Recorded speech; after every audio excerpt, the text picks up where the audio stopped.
Христианские притчи. Наследие святых отцов.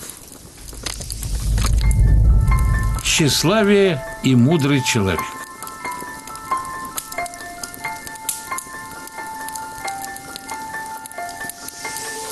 Пришло тщеславие к мудрому человеку и говорит: «Давай дружить.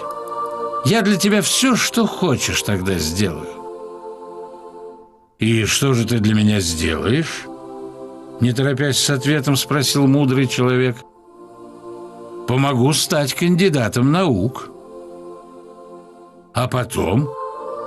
Потом доктором, допустим. А потом?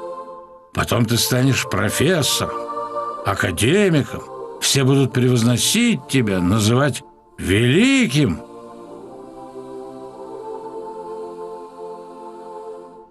А потом?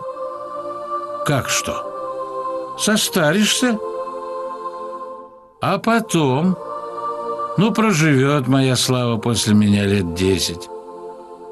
Но через 100 уже и имя мое вряд ли кто вспомнит.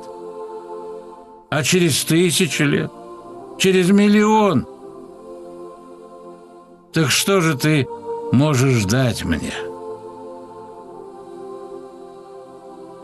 Посмотрела тщеславие на мудрого человека, вздохнула и пошло искать того, кто бы с ним, не задумываясь об этом, подружился.